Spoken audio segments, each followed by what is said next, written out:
کوشش کیجیے گا کہ اچھے دوست بنائیں، مسجد والے بنائیں، قرآن والے بنائیں، ذکر والے بنائیں، درود والے بنائیں. ان کی دوستی آپ کو فائدہ دے گی. کیونکہ میاں صاحب فرماتے ہیں نیک بندے دی صحبت ایویں جویں دکان اتارا. ٹھیک ہے، اب اگر سنوکر والے سے دوستی رکھیں گے تو کچھ دنوں بعد آپ بھی سنوکر چلے جائیں گے.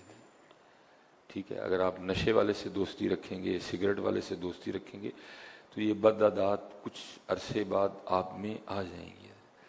اسی طرح اگر آپ نمازی سے بھی دوستی رکھیں گے تو بڑی امید ہے کہ کچھ عرصے بعد آپ بھی مسجد میں جانا شروع کر ہی دیں گے.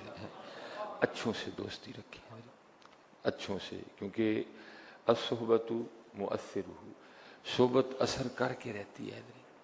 اچھوں سے دوستی رکھیں. خلیفہ تھا، دوست تھے، بیٹھا تھا، بات یہ چل نکلی کہ مر تو جانا ہے، کچھ اس طرح کا کر کے جائیں کہ میرے مرنے کے بعد بھی میرے اس کام کی وجہ سے مجھے یاد رکھا جائے. کیونکہ دوست اس طرح کے تھے، انہوں نے پھر مشورے بھی اسی طرح کے دیے. کسی نے کچھ کہا، کسی نے کچھ کہا، کسی نے کچھ کہا. کسی نے یہ نہیں کہا کہ حضرت کوئی کنواں کھدوائیں، لوگ پانی پئیں گے آپ کو یاد کریں گے. کسی نے یہ نہیں کہا حضرت کوئی لنگر کھانا بنوائیں، غریب یتیم مسکین کھانا کھائیں گے آپ کو یاد رکھیں گے. وہ جس طرح کے دوست تھے مشورے بھی انہوں نے اسی طرح کے دیے.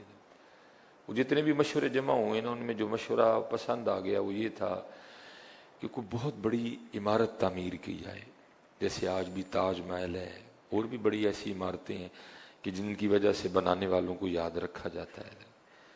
تو یہ مشورہ مان لیا گیا کہ کوئی عمارت بنائی جائے جس کی وجہ سے مجھے یاد رکھا جائے. پہلے تو نقشے پہ اچھا خاصا کام ہوا، نقشہ پاس ہو گیا، پھر عمارت بننا شروع ہوئی. بڑی نفاست سے عمارت بنائی گئی. جب بن گئی نا تو اس کا جب افتتاح کرنے کا دن آیا تو پھر دوستوں نے مشورہ دیا کہ حضرت اس طرح کریں کہ اس عمارت کو نا ہر خاص و عام کے لیے کھولیں، بھئی سارے آ کے دیکھو. جو دشمن ہیں وہ جلیں گے، ان کو تکلیف ہوگی، ہمیں خوشی ہوگی. ٹھیک ہے، جو دوست ہیں وہ خوش ہوں گے. اور دوسری بات یہ ہے کہ جو حاسدین ہیں وہ ذرا آ کے نا بڑی گہری نظر ڈالیں گے، کوئی کمی تلاش کرنے کی کوشش کریں گے.